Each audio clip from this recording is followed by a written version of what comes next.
Israel says it is not expecting any hostages to be released by Hamas before Friday. Officials say the exchange has been postponed so that further details can be ironed out. An agreed pause in hostilities in Gaza is also on hold, with heavy fighting continuing across the Strip. Meanwhile, Israel's military is yet to confirm reports that the director of Gaza's biggest hospital has been arrested, along with a number of other medical staff. We'll go to our correspondent in Jerusalem in just a minute, but first let's speak to Lieutenant Colonel Peter Lerner. He's a spokesperson for the Israeli military, the IDF. Welcome to you. Can you start by confirming that Israeli troops have arrested the director of the al-shifa hospital and several other doctors? Thank you. I have heard this news this morning. I can't confirm it officially. I'm still waiting for an update from the field in order to understand exactly if that has happened and under what circumstances. But after our revelations yesterday and over the last recent days of the extent of Hamas's tunnel network beneath the Shifa hospital, I think it's only logical that he should be questioned to ask, how did this happen? Do you know what they are accused of? As I said, I can't confirm it. I'm still waiting for confirmation from the field.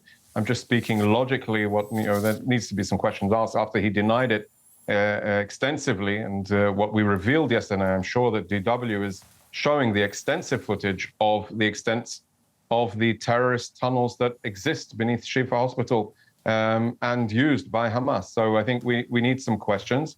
He's the manager of the hospital. He should be able to answer those.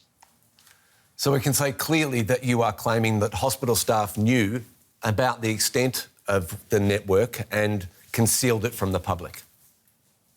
No, that's not what I said. I said that there's a reality on the ground that we've revealed extensively, covered extensively by the world media, showing the huge amount of network of tunnels that exist beneath the Shifa hospital.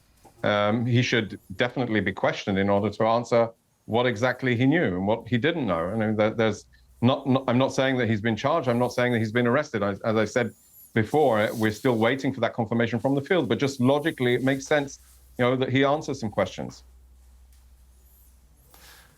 As we're looking at IDF pictures, Peter, another major hospital in northern Gaza, the Indonesian hospital, says it has received a warning from Israeli troops to evacuate immediately. Will Israeli troops enter this hospital next? So I won't comment specifically on immediate operations that are happening, but yes, indeed, we have seen throughout the last month the extent of Hamas's concept of operations to embed itself beneath, in and around hospitals. This is the challenge that Hamas have chosen, to intentionally locate themselves in these places, putting the people in the hospitals at risk. So if we are calling people to evacuate from specific locations, it is in order to get them out of harm's way. If we've learned anything from the incidents around Shifa, that when we are instructing people to evacuate the hospitals, they should listen. The World Health Organization and other UN institutions have repeatedly called for medical personnel to be protected in this war as in any other conflict. Are you, at this point, interested in what the WHO says? I'm interested in hearing the WHO condemn Hamas's use of hospitals, the extent of the tunnels. And we've not heard one word from them about this. This is what really concerns us. It makes them actually complicit in Hamas's abuse and action against the humanitarian mission, against medical staff and the presence of the medical patients themselves. So I would say the WHO have to be part of the solution, not part of the problem. And by ignoring Hamas's involvement in this, by ignoring Hamas's entrenchment beneath hospitals, by ignoring the abuse that Hamas has clearly created around hospitals and hospital staff, they are not being a contributing party to solving this issue. When we are engaging with the WHO, that is what we expect, a very clear message that not about only the protection of medical staff, because that is what we're doing, or the patients themselves, when we're asking to evacuate hospitals, but also the abuse by Hamas of the medical infrastructure. That should be at the top of their concerns. That should be the most worrying thing that the WHO have, because it has been systematic, a concept of operations that Hamas have intentionally laid out the foundations of all of their subterranean activities. This needs to concern not only the WHO, but the world completely, all of us. We need to be concerned about how this terrorist organization has manipulated the situation into such a devastating reality. Peter Lerner, spokesperson for the Israeli military, thank you. Good day.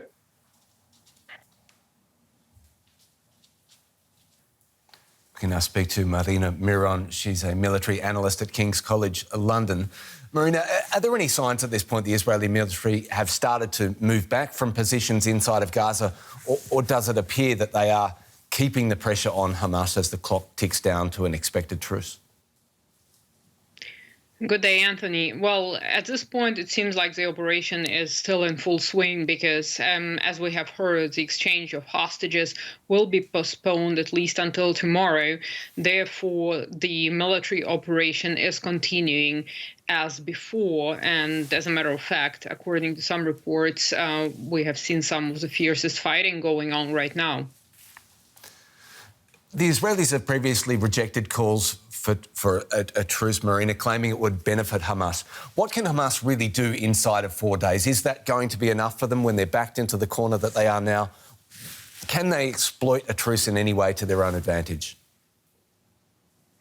Well, it seems like Hamas has taken the hostages, knowing exactly that there will be attempts to rescue these hostages, and the best chances of getting these people alive is by initiating a ceasefire.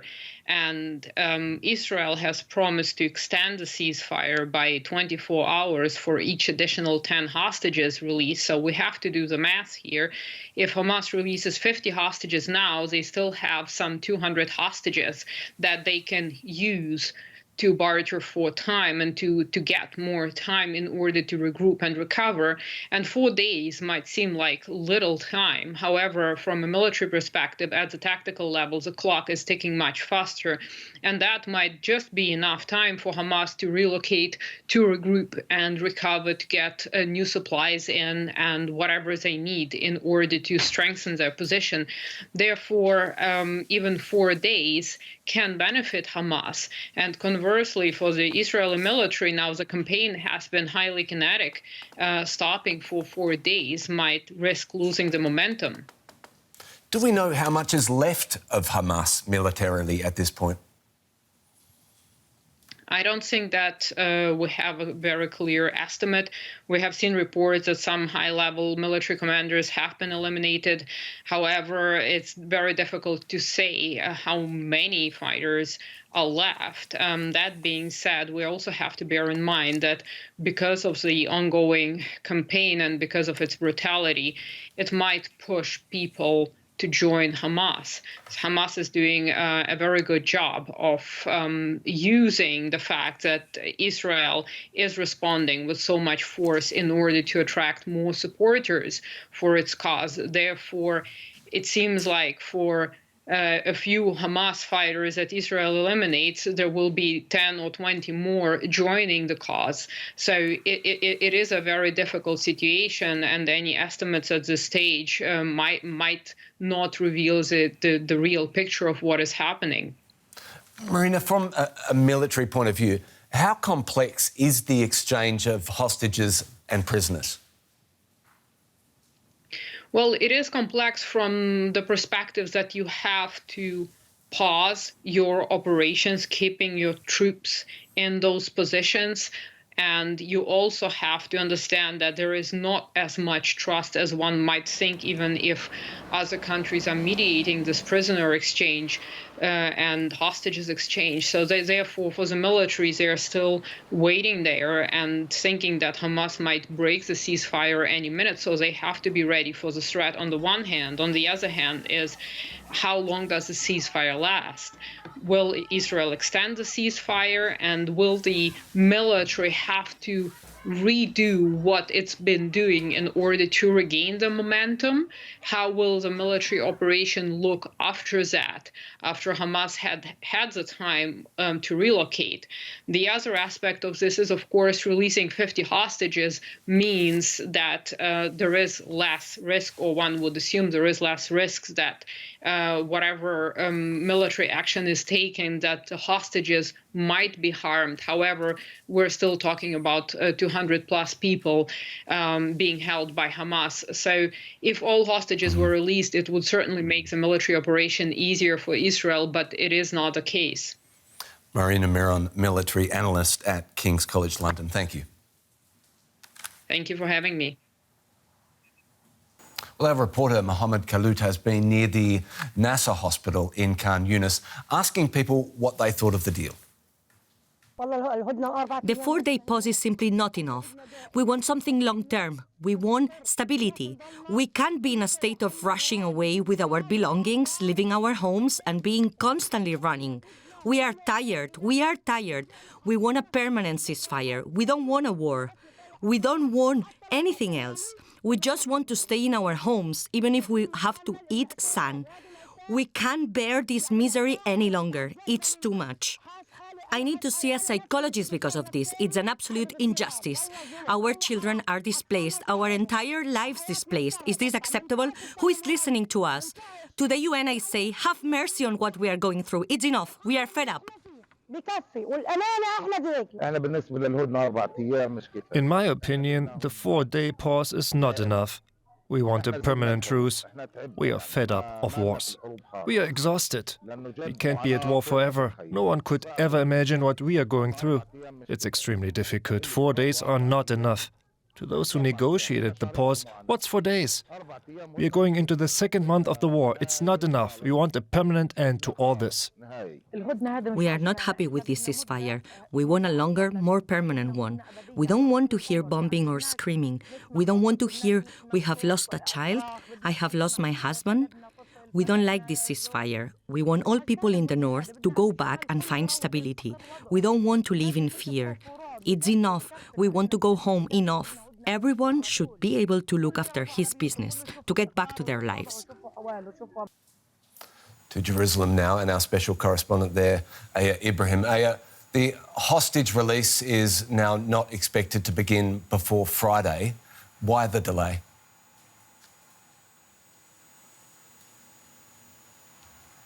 We heard from a White House spokesperson that the final details are still being ironed out, so it does appear that this is due to some logistical challenges, this delay. Of course, this delay comes as a huge disappointment to the families of the hostages who have been in agony for over a month over their loved ones and for Israeli society as a whole.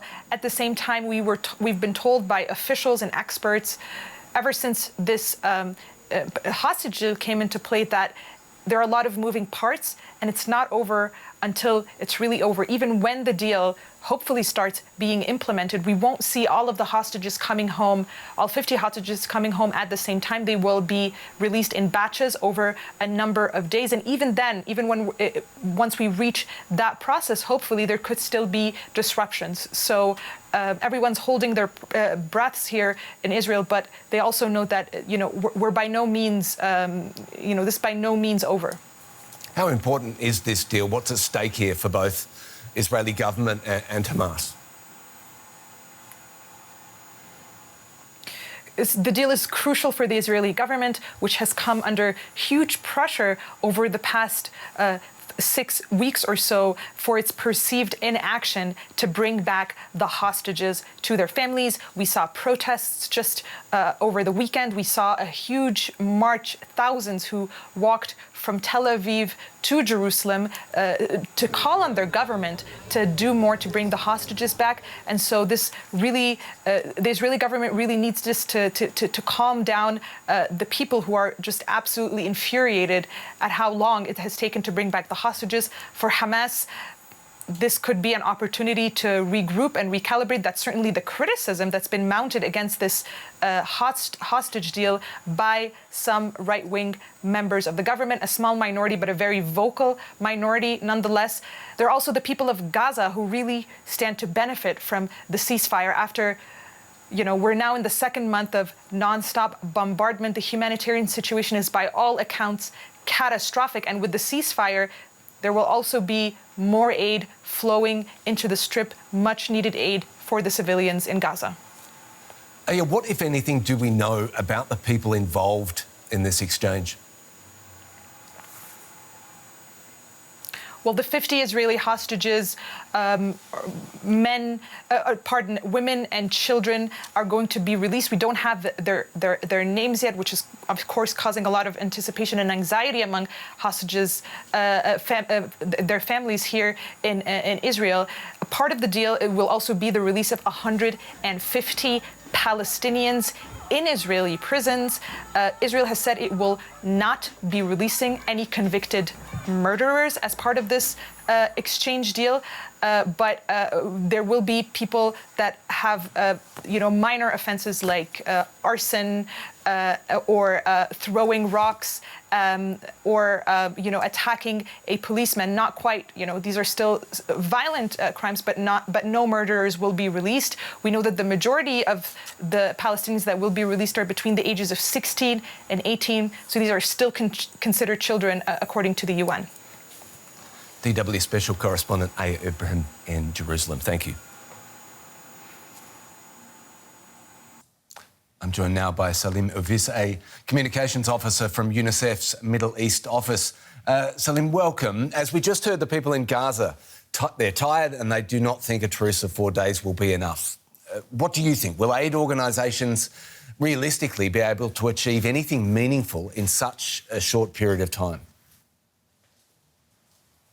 Yeah, for sure we welcome the announcement of this pause, but definitely it's not enough. We're talking about getting aid into Gaza for over 1.6 million displaced people, plus all those who are still in their original homes. This operation is huge, and 4 days of respite is good, but it's not enough to deliver what is needed. It's not enough to deliver even within the Gaza Strip, because we know that the most important part, maybe at least for us as humanitarians, is to get the aid from the border to the different places in the Gaza Strip, and it's going to be a huge challenge in the coming days to do that and to reach every child and every family. But what we need is, as we've been advocating for so long and calling for a ceasefire that's more permanent, that's more structured, and we can deliver more aid inside of Gaza. Salim, just logistically, of all the aid you have waiting to get into Gaza, does this pause in the fighting mean you can just get everything that you have waiting at the border quickly and efficiently into Gaza and distributed to those who need it? So as I said, it's not enough to get everything that's needed, but of course we're planning to get as much as possible inside. UNICEF is planning to get 30 trucks a day if this truce or pause actually takes place, 10 of which would be for water, and we're planning to get over 7 million liters of water during this period. We are focusing our efforts on the main, the necessities: water, medicine, hygiene kits, but also now winter is already here in this region, and we're going to try to prioritize blankets, warm clothes, all that can help people during this tough time. After weeks of bombardment and street fighting, how much of a challenge is it going to be simply moving these big trucks around inside the territory? Well, it's been a challenge, especially with the lack of fuel, and we've seen other UN agencies declaring that it's really impossible to move around, and that has been the case for UNICEF as well, and for all humanitarians, especially with the lack of guarantees of safety. Our colleagues on the ground, they are really challenged with their families to be safe, with access to food and water. So it's been really challenging to get around and get the aid around. So that's why a pause is really good, that we can move, but that's why we need a real humanitarian ceasefire to be able to move and to deliver aid. And we need this guarantee of safety of not only the supplies, but humanitarians as well. Salim Ofis from UNICEF's Middle East office, thank you so much.